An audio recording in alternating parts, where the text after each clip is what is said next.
Magalu Cloud, impulsionando a competitividade do Brasil através da tecnologia. Bom dia, boa tarde, boa noite. Estamos começando mais um episódio do Revolução IA. Eu sou Letícia Cardoso e quem me acompanha é Rodrigo Elser, especialista em inteligência artificial que construiu e vendeu um caso de IA originalmente brasileiro. Bem-vindo, Rodrigo, tudo bem? Tudo ótimo, Letícia. Vamos para mais uma super entrevista hoje. Sim, e hoje eu estou bem animada porque a nossa convidada é uma mulher, uma executiva, a Auana Matar, CIO da TIM Brasil. Antes, vamos conhecer um pouquinho dela. A Auana Matar é CIO da TIM Brasil. Executiva de tecnologia, ocupou uma variedade de funções de liderança nas áreas de TI, Digital e Marketing da TIM nos últimos 18 anos. Colunista do MIT Tech Review e premiada pelo Latam Award Most Disruptive Woman in Tech.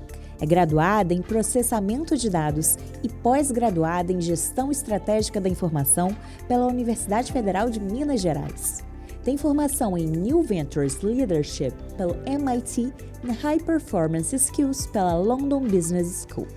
Auana, bem-vinda ao nosso programa. Que honra ter você aqui. Bem-vinda, Auana. Obrigada pelo convite, pessoal. Honra é minha. Obrigada pelo convite por estar aqui com vocês hoje.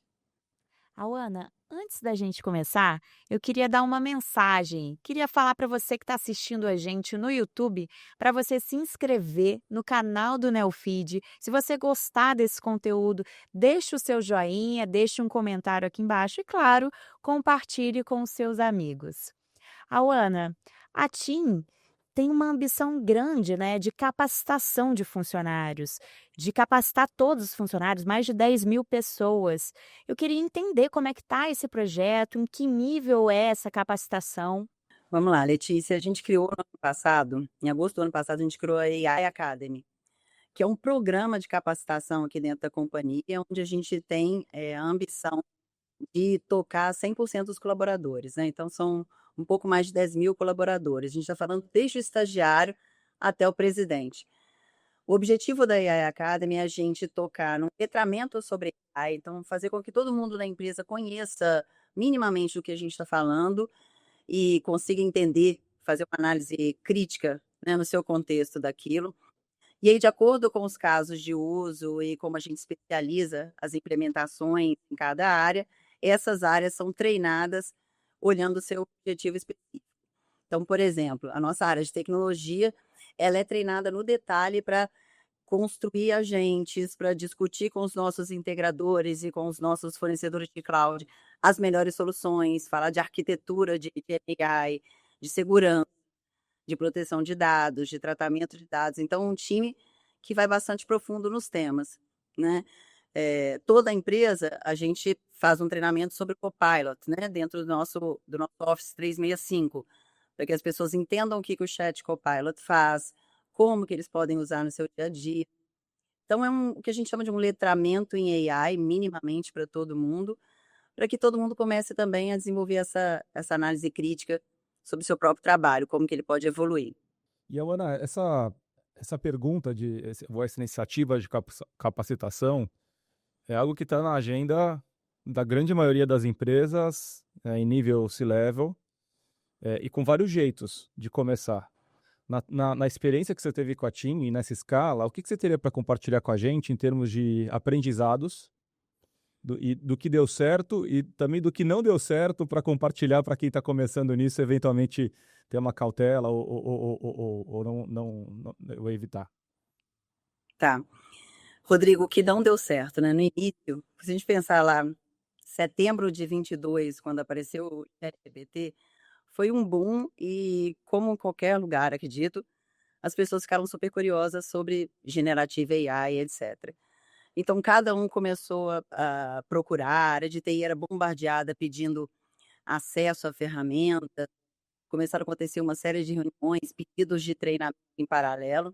E aí, naquele momento, a gente conversou com o presidente, foi um staff de presidente, falou, gente, vamos organizar isso daqui, onde a gente consiga acelerar com foco, né? Porque a nossa ideia é, obviamente, vamos usar o GenAI para o nosso texto, vamos tentar acelerar isso, mas vamos fazer isso garantindo segurança de dados, que é algo para nós importante, né, a segurança do uso desses modelos, né, para a gente não começar a tirar conclusões, ou principalmente tocando o nosso cliente, a gente começar a falar alguma coisa que não é o que a gente acredita ou gosta de ou gostaria de falar. E o terceiro ponto, a gente focar no que tem alinhamento com a nossa estratégia, para a gente não perder o foco dentro da companhia, né, senão cada um sai tentando alguma coisa. Então, como aconteceu toda essa confusão no início, logo no início de 23, a gente criou esse comitê, que é o chamado AI Competence Center, ligado diretamente à presidência, aonde a gente começou a tratar e a mapear quais eram as iniciativas estratégicas que tinham oportunidade de dar um salto de resultado com o uso de GenAI. Começamos a testar, coletar casos de uso. Então, foi através desse grupo centralizado, que virou o hub, né, de demandas, seja de treinamento, seja de casos para a GenAI, que a gente começou a organizar. E aí, dentro desse contexto, nós sentamos com o nosso VP de RH e falamos: vamos treinar a empresa inteira? Vamos capacitar todo mundo? A gente ainda não sabe como que a GenAI vai afetar o nosso dia a dia, mas a gente tem certeza que vai afetar o dia a dia de todo mundo aqui, né? Que seja em casa, assistindo o jornal, né? Que seja no transporte, vendo algum stream, a pessoa vai ser tocada sobre o tema, né? A pessoa vai escutar, vai ler alguma coisa sobre GenAI. Então, vamos falar com todo mundo? E aí a gente fechou uma parceria com uma série de instituições, com a Alura, Singularity, Exame, e começamos a desenvolver esses cursos do AI Academy.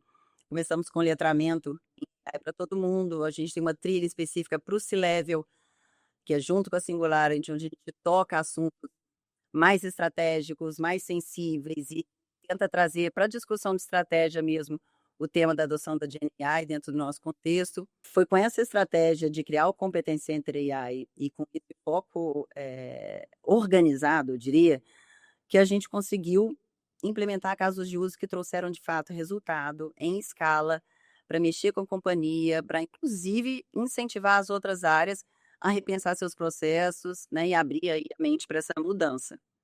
Muito interessante. Me vem duas dúvidas aqui no quando você traz. A primeira é, como que a estrutura desse Competence Center, eu imagino que capacitação seja uma das vertentes, uma das agendas desse time, e a outra é quando a gente tem 10 mil pessoas sendo capacitadas, começando do C-Level até o estagiário, como você comentou, como que vocês estão fazendo para triar e para avaliar as oportunidades ou as hipóteses de valor que essa turma pós-treinada traga para a companhia?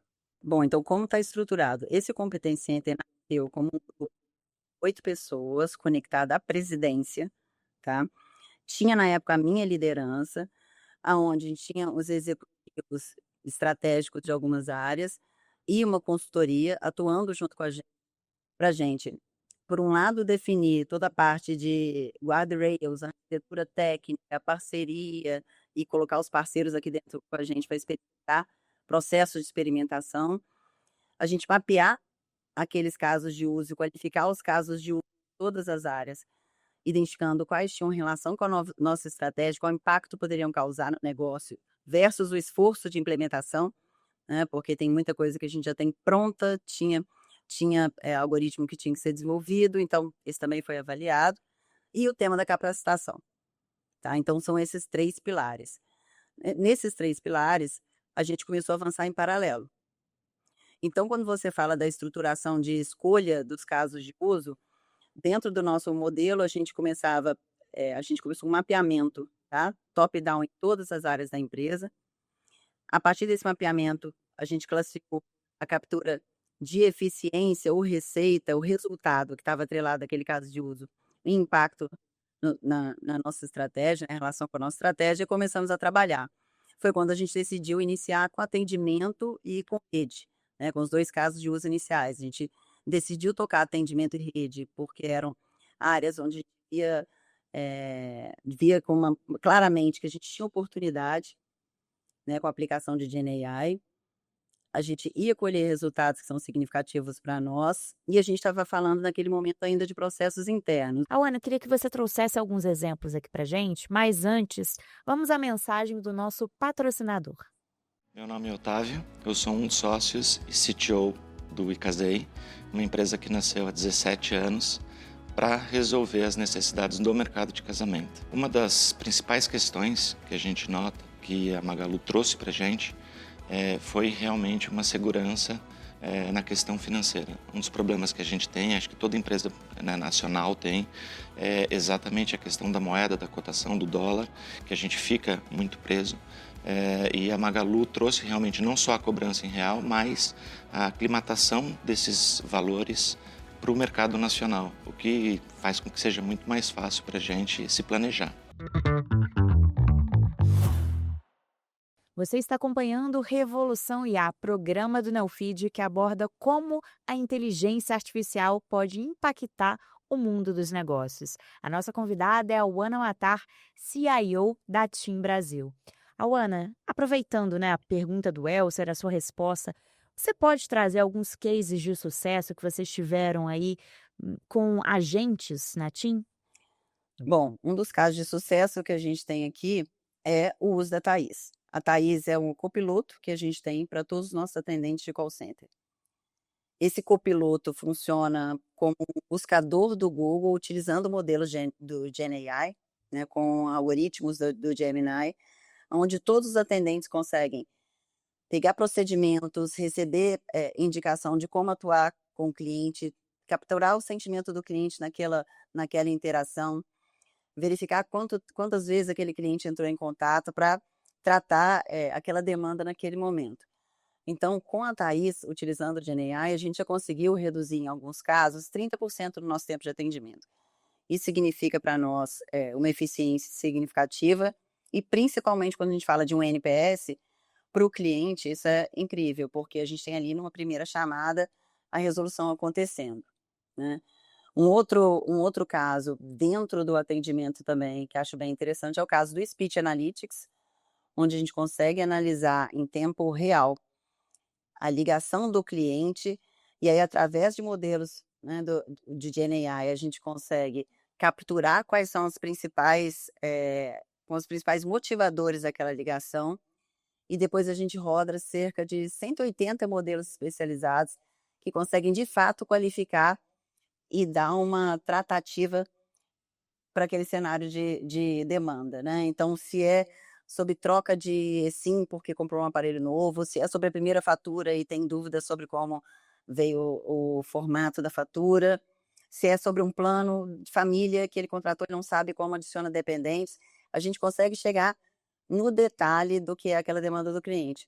Então, de novo, aqui é a possibilidade que a gente tem de dar um salto a mais, né, na experiência que a gente fornece para os nossos clientes e também para os nossos atendentes, né? Então, cria o que a gente chama de ciclo virtuoso. A gente tem um cliente mais satisfeito e o atendente do call center também mais satisfeito. Eu acho super interessante esse caso que você está trazendo, porque é um caso de copiloto. Enquanto, geralmente, o ímpeto é pensar no caso de autopiloto, né, no mercado como um todo. E nem sempre você tem o melhor resultado no autopiloto, uma questão de maturidade da tecnologia, ou até a essência da tecnologia de ser probabilística e poder trazer uma resposta errada no meio de um monte de resposta certa. Como que tem sido a tua experiência entre esse mundo do copiloto, com certeza você já comentou que está sendo muito boa, mas experimentos de autopiloto, de automatização de alguns processos. Como que tá a maturidade disso na tua ótica e tua experiência? Então, eu acredito ainda muito no modelo do copiloto, tá, Rodrigo? A gente tem testado bastante o autopiloto aqui, mas ainda precisa de uma curadoria, né? Os modelos de LLM, né, esses que estão à disposição para nós, eles são bastante generalistas. Então, se a gente vai seguindo por um modelo generalista, a gente incorre no erro de ter uma alucinação, de ter uma interpretação errada, né? Imagina num volume de dados como o volume de dados da TIM, 62 milhões de clientes, com todas as transações de faturamento, uso, né, de dados. Então, a gente está falando de bilhões de registros por dia. Então, aqui, a necessidade de ter um humano que conhece o processo, que conhece aquele dado, para fazer a curadoria, tratamento, análise crítica daquilo, ainda é muito iminente, né? A gente tem testado autopiloto. O autopiloto ele funciona muito quando a gente está falando de atividades que realmente vão requerer aqui pouco do humano. Então, por exemplo, uma solicitação de reembolso, de nota fiscal. Então, manda a imagem da nota fiscal, o piloto consegue, né, o copiloto consegue capturar aquela imagem, tratar os campos específicos e direcionar para o sistema para já solicitar e disparar no workflow o pedido do reembolso. Então, para esse tipo de cenário, a gente tem visto o autopiloto funcionando bem. Mas ainda para o dia a dia, onde a gente precisa tratar dados, bastante volume de dados, a gente tem trabalhado com o copiloto. Eu sou particularmente fã, conceitualmente, na prática do copiloto. Eu acho que é muito mais homem, mais máquina, do que homem ou máquina, né? Agora, eu imagino que quando você vai para um desenho de longo prazo, o copiloto também é um passo importante para você ter segurança do que você pode ou não pode promover para o autopiloto, correto? Então, Perfeito, concordo. como estratégia de implementação numa companhia, adotar o copiloto é não só um caminho mais seguro, mas um caminho intermediário para você chegar em alguns processos com mais segurança, né, do que partir direto para o desafio mais, vamos falar, complexo, de colocar a máquina direto com o nosso cliente, com o ativo mais precioso que a gente tem, sem ter passado pelo human in the loop, como o pessoal fala no processo, né? Então, concordo com você. Acredito que o modelo do copiloto, ele é um modelo que traz o que a gente busca, que é eficiência, e que dá para a gente a oportunidade de entender como que automatizando, né, como que trabalhando ali homem e GenAI, né, humano e GenAI, a gente consegue transformar os processos. E aí isso vai liberar um tempo para eu pensar sobre os processos, né, para ter uma análise crítica sobre como a gente trabalha. Eu tendo uma análise crítica sobre como a gente trabalha, significa que eu tenho oportunidade de mudar. E aí disso vai começando acho que aqui acontece um processo de transformação mesmo, né.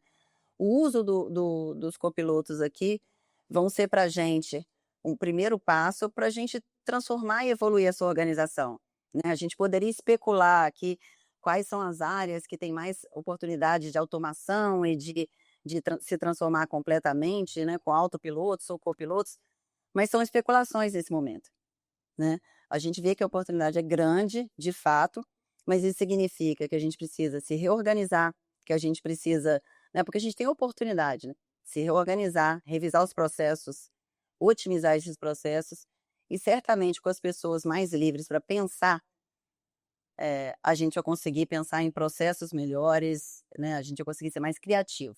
Então acho que disso a empresa vai se transformando. Auana, agora eu queria falar um pouco sobre estratégia, né? E coisas que vocês vêm fazendo. A gente sabe que quase 100% das empresas brasileiras de capital aberto não têm estratégia ou não sabem se tem estratégia para inteligência artificial.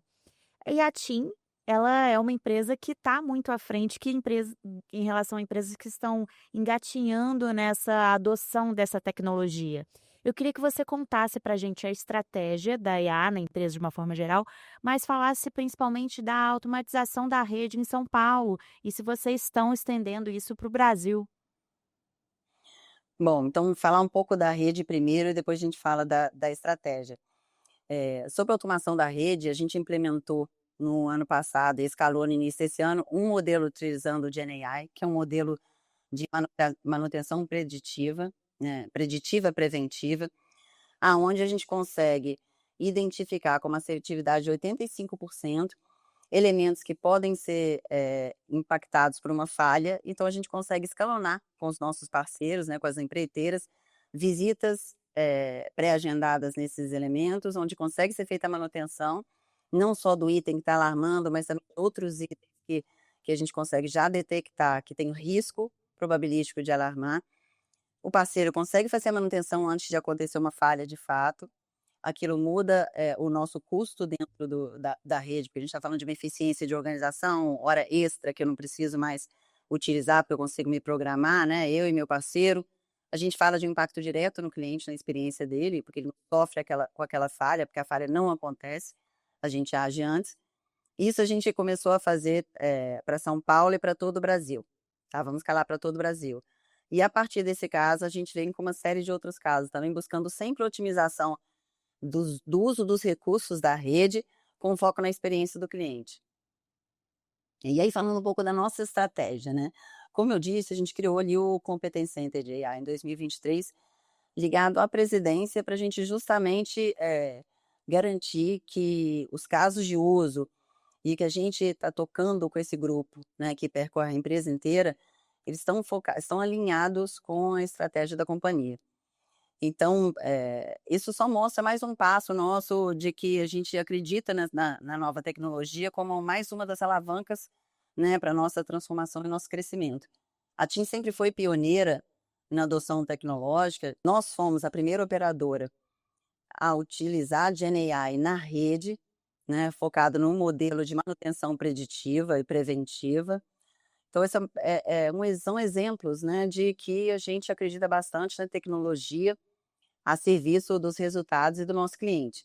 E aí, sempre a história, né? Quando a gente está ligado com a estratégia e a gente está ali focado, né, no que a gente tem que trazer como resultado, não tem como a gente trabalhar num sentido que seja desconexo. Né? Isso, para nós, é o que, de fato, a gente chama de inovação. A gente trazer resultado, a gente resolver demandas que são do nosso mercado, demandas que são dos nossos colaboradores internos, oportunidades dos nossos processos, né, transformar o uso daquela tecnologia em resultado mesmo.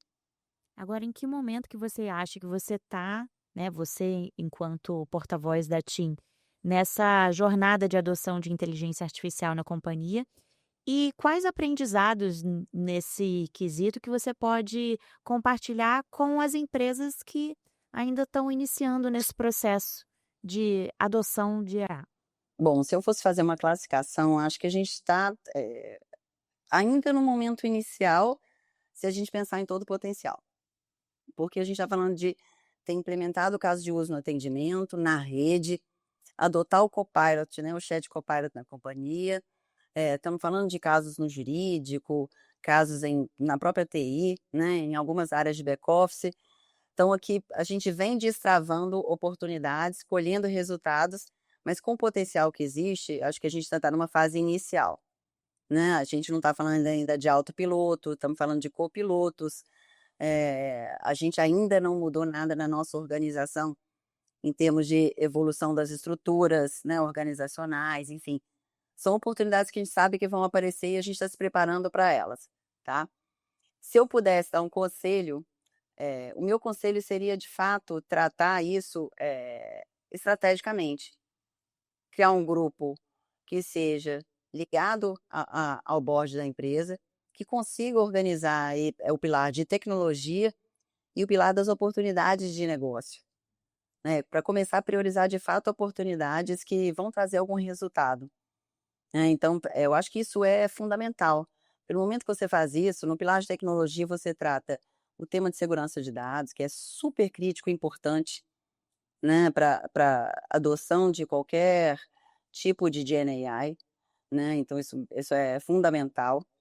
Você começa a tratar treinamento, você começa a fechar parceiros que vão estar com você nessa jornada para acelerar. E no ponto de vista da estratégia, você começa a avaliar de fato na empresa, ter um olhar ligado ao board, do que a gente quer manter dentro, do que tem oportunidade de ser fora, do que a gente pode automatizar mais rápido, porque tem um nível de maturidade alto e a gente vê que tem uma oportunidade de resultados mais de curto, médio prazo, para ir testando, para ir avaliando. Então, eu faria isso. O conselho que eu dou é esse, criar um grupo ligado ao board para gerenciar esse tema e conseguir fazer com que a adoção de GenAI aconteça de forma segura e alinhada à estratégia. Deixa eu pegar carona nesse teu conselho para pedir mais um. No movimento de criar um grupo, né? O que eu tenho visto de dúvida no mercado é, qual é o perfil da pessoa que lidera o grupo? Essa é a primeira pergunta. 2, qual é a melhor governança desse grupo? E 3, como que eu centralizo ou descentralizo, ou onde eu centralizo e eu descentralizo pela companhia as decisões? Na tua experiência, o que você teria para trazer nesses 3 pontos? Então, sobre o perfil da pessoa... governança e centralização versus centralização. Então, sobre o perfil da pessoa, a liderança ela precisa ser curiosa, esse é o primeiro ponto, né? E ela precisa estar, de fato, aberta a ver o novo, sem simplesmente parar, não, isso aqui a gente já tentou e não funciona. Né? Porque a gente está falando aqui de um cenário onde a gente tem possibilidades tecnológicas que são completamente diferentes das que a gente já testou até hoje. Então, aquele cenário, não, a gente já testou isso aqui, não vai funcionar, não cabe mais, né? E a gente tem oportunidades com o GenAI de saltar etapas, né? Então, eu preciso preparar o dado para depois pensar nisso. Não preciso preparar o dado mais. Eu tenho já algoritmos que tratam muito bem o dado não estruturado. Então, aqui a gente precisa ter uma pessoa com curiosidade e com abertura mental, eu diria, para não parar na primeira pedra, não ter preconceito, né? A experiência ela é bastante traiçoeira. Quando a gente tem muita experiência em alguma área, a gente fala, não, isso eu já testei. Então, a pessoa que vai liderar isso aqui, ela não pode ter essa mentalidade. Ela tem que ter a mentalidade de vou testar, Engenhosa, né? talvez. Esse é o primeiro ponto. Engenhosa, acho que curiosa. Curiosa, inconformada. É aquele ponto, né? Eu tenho certeza que dá para a gente fazer isso de uma maneira melhor. Então, é esse pensamento. Em termos de governança, como eu disse, aí depende muito de cada organização, mas você ter um grupo que está de fato ligado ao board, acho isso bastante importante. Porque à medida que a gente vai descendo nas organizações, cada área vai entrando com seus objetivos. E é óbvio que uma área vai ter mais pressa nos temas dela do que outra, né? Então, aqui, eu acho que o ponto é você ter esse grupo ligado ao board, porque você tem aí uma isenção, né? Se você tiver que desambiguar alguma coisa. Então, assim, eu tenho que aqui focar em alguma coisa. Eu tenho essas 3 oportunidades ao mesmo tempo, né? O que eu vou tratar? A, B ou C? E aí ali você consegue, né, com um nível maior de visão estratégica, desambiguar alguma coisa, né, decidir por algum caminho. Então, acho que essa conexão com o board, inicialmente, ela é válida como modelo de governança. E aí você fala da centralização, eu acho que vale centralizar a parte toda de tecnologia, em que sentido? Criar os guardrails, criar os padrões, ter um Plataforma, né? grupo que seja o hub, exatamente. Ter a plataforma, padrões, um grupo que seja o hub, a referência, o núcleo que vai tratar aquilo ali. E nas outras áreas você ter os seus champions, né, que a gente chama aqui. Então a gente tem o AI Competence Center e a gente tem os champions nas outras áreas, que são os nossos embaixadores ali, né, que são as pessoas que estão instigadas a achar casos de uso, que são as pessoas que são os nossos hunters. Então, acho que esse modelo, onde você tem a parte tecnológica centralizada com os champions nas áreas, funciona muito bem. E um comentário rápido desses champions, numa entrevista que a gente fez com o pessoal do iFood aqui no programa, ele é muito parecido com o business partner que o time de RH tem Exatamente. hoje para lidar com as áreas, né? No fundo, é uma nova estrutura que vai precisar Vamos- dos business partners É em isso, cada área. é isso, é isso. E aí, esse business partner, né, esse champion de AI que vai estar ali, é uma pessoa que vai estar conectada a esse hub diretamente, então vai saber ali das novidades tecnológicas e das possibilidades, e que vai ver oportunidade na ponta, que às vezes ninguém está vendo. Então pode ser que é uma demanda, uma oportunidade que não exista ainda, né? Em função da tecnologia, você vê, eu sei que pode resolver isso aqui. Então é um modelo que a gente consegue acelerar a implantação. Ana, aproveitando que você citou aí no início da sua resposta algumas soft skills, né, que você considera importantes, você acha que esse perfil do profissional de tecnologia que mexe com inteligência artificial agora, ele mudou nos últimos anos? Era uma pessoa talvez mais técnica e hoje não precisa ser tão técnica mais? Letícia, eu acho que o papel do profissional de TI mudou bastante ao longo dos últimos anos. Um profissional de TI que antes era extremamente especializado em linguagem de programação, em arquitetura de plataformas sistêmicas, em modelos de dados, ele ao longo do tempo começou a abarcar uma necessidade de ter um olhar para processos de negócio. Então essa foi uma evolução. E depois desse tema do olhar para processos de negócio, vem agora um cenário onde tem que entender como que aqueles dados, aqueles processos podem criar com valor, junto com a tecnologia. Então, a gente até conversa, né? Se há uns 2 anos atrás a gente falava, olha, você quer ser um profissional de tecnologia, um programador, quer mudar de carreira? Então vamos lá, faça um bootcamp de programação, vamos ficar 6, 1 ano programando, e aí você já entra numa empresa, consegue programar, consegue evoluir, consegue ser um analista de nuvem, por aí vai, tem diversas carreiras. Se a gente faz um forward, né, para hoje, o que a gente vê? Você quer ser um profissional de TI? Programar não é o ponto. Porque a gente já tem plataformas no code, low code, que estão evoluindo com o uso de GenAI cada vez mais. E aí você vem exigindo um ponto que é conhecer dos processos, conhecer do negócio, ter uma capacidade crítica de análise, curiosidade, abertura mental, essa resiliência para testar, para insistir, né, para buscar a coisa nova, né, que é algo muito importante. Obviamente, o letramento em dados, né, e o uso dos dados é super, super crítico para essa parte também de tecnologia agora. Então, acho que o mix vai mudando, né? Acho que a gente está falando a gente sai de perfil técnico somente, né, para um perfil que exige esses soft skills, né? Curiosidade, abertura mental, capacidade de análise crítica, essa resiliência. E agora olhando para frente, né, o que você acha que vai mudar nas funções? Vocês estão realizando um treinamento gigante, como a gente já falou, de certa forma para reposicionar essas pessoas dentro da empresa, de acordo com o avanço da tecnologia? Hoje a gente falar do que vai mudar nas funções seria uma especulação. Nós não sabemos ainda, mas o que a gente já vê como oportunidade é de ampliar o que as pessoas fazem hoje. Então, é o que a gente está falando da hiperprodutividade, né? Então, os copilotos que a gente está colocando, eles conseguem ajudar as pessoas aqui a fazer mais e melhor, e mais rápido, né? Isso é o que a gente consegue observar até agora. Então, se pudesse dar um outro caso de uso, a ouvidoria, por exemplo, né? A gente tem um chat copiloto para ouvidoria.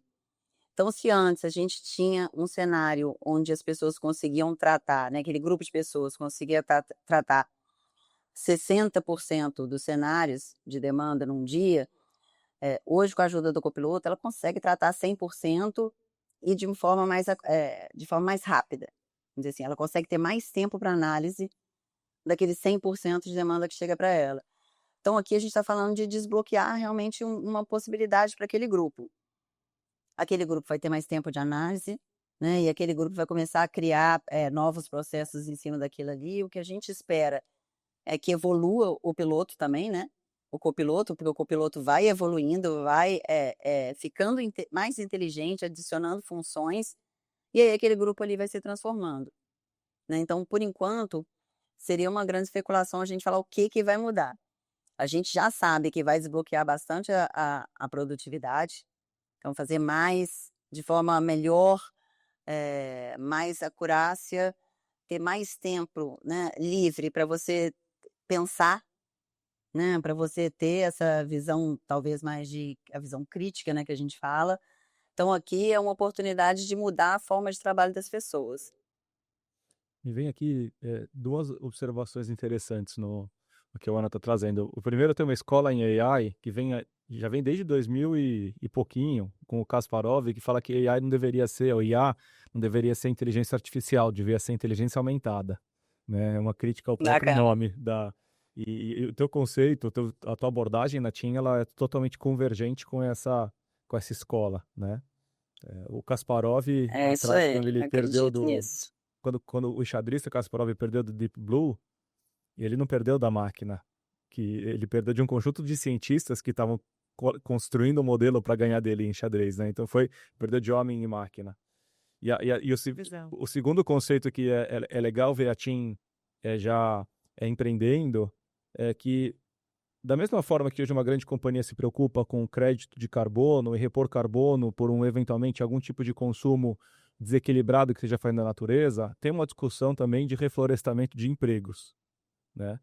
E que deveria ter o mesmo proxy na questão do crédito de carbono. Então, eu estou numa atividade e a TIM, atendimento a cliente, é uma das áreas, né, que estão na mira dessa tecnologia, que tende, em parte, a a ter uma perda Uma transformação uma grande, transformação bem grande. grande. Vocês já estão antecipando e trabalhando com um programa grande de capacitação, esse reflorestamento de empregos dentro da própria TIM. A minha curiosidade é onde estão os locais que você vê que estão tendo talvez um maior risco de impacto da tecnologia e como eles estão se movendo, para onde eles estão se movendo nesse movimento. Onde você vê que está o reflorestamento? Eu acho que, assim, claramente na área de atendimento, né, que é uma área que já vem adotando AI de forma bem acelerada e a digitalização desde o Covid, né? Então, a área de atendimento, ela se transformou muito nos últimos 5 anos. Então, essa é uma área que a gente já tem visto, já está colhendo resultados utilizando a GenAI, e a gente já está vendo também uma reorganização dentro dessa área, porque, como a gente falou aqui, eu tiro a pessoa do trabalho braçal, manual, mas eu coloco a pessoa num trabalho intelectual que é maior. Então, aqui eu exijo dela um conhecimento do processo, um conhecimento do produto, uma forma de saber fazer pergunta, né? Então, nesse momento agora, a gente está num cenário onde a pessoa que está trabalhando com o copiloto precisa saber trabalhar com o copiloto, né? Então, elas foram treinadas, foram preparadas para isso. Então, já é uma evolução do que ela faz, né? Se vai mudar o nome dela no futuro, se vão ser engenheiros de prompt de atendimento, se vão ser engenheiros de experiência do cliente, não sabemos, né? Isso tudo seria muita especulação, mas o que a gente já vê claramente que é o trabalho dessas pessoas já está se transformando. E é interessante que você coloca, não é um treinamento só técnico em IA, porque não é só esse skill que passa a ser mais exigido com essa transformação, né? Você tem uma série de, talvez até eventualmente de gaps em soft skills, que você já listou alguns, que precisam ser trabalhados do ponto de vista de capacitação, certo? É isso. E criar um ambiente, vou dizer assim, psicologicamente seguro, sabe, Rodrigo? Porque as pessoas são impactadas o tempo todo na mídia. GenAI está chegando, vai roubar o seu emprego, vai pegar o seu trabalho. E não é isso. Vai transformar. Então, estar aberto para usar, testar, né, ter essa curiosidade é importante. Mesmo com dor. Qualquer mudança para o ser humano é complexa, né? E desde a Revolução Industrial fala-se, vai roubar seu emprego. E a gente viu ao longo da história que não, que transforma, né? E na GenAI a gente está vendo agora que vai ser uma grande transformação. Eu acho que a diferença é essa. A gente às vezes já está num ambiente tão tecnológico, tão digitalizado, mais alguma coisa, então dá a impressão de que, pronto, esse é o fim, mas esse não é, né? É o que a gente está vendo. Esse daqui é um cenário de uma oportunidade gigantesca de transformar a forma como a gente trabalha, de pensar de novas formas dentro da empresa, de reestruturar, né, o dia das pessoas mesmo. Então, é algo que vem para transformar mais, entendeu? Acho que esse conceito é super importante com as pessoas. Sim. Uma das crenças do nosso próprio programa aqui é que esse jogo de IA é um jogo em ecossistema. É um jogo que a gente vai ganhar junto num ecossistema de elos e empresas que estão movendo essa discussão de inteligência artificial em habilidades e áreas diferentes e complementares. Para a TIM, como você enxerga o ecossistema de AI? Quais são os principais parceiros, os elos dessa cadeia que a TIM está puxando? Também acredito no ecossistema. A gente já vem trabalhando com esse conceito desde que a gente fez a nossa jornada para a nuvem. Então, a gente é multi-cloud, igual a gente é multi-LLM, né? Então, os nossos parceiros de GenAI são as Big Techs. Então, a gente tem hoje como principais parceiros a Microsoft, a Google e a Oracle, tá? Nós não somos monomodelo. Hoje a gente tem a gente tem modelos e a gente tem robôs que usam GenAI, outros que usam as APIs do OpenAI, outros que estão usando aqui outro LLM. E dentro do nosso contexto, a gente acredita em trabalhar com esses grandes parceiros, que são quem está fazendo maior investimento, né, dentro das plataformas, para a gente acelerar o nosso negócio. Então, o objetivo é tratar no contexto da TIM, mas com as capabilities que a gente chama, né, desses grandes parceiros.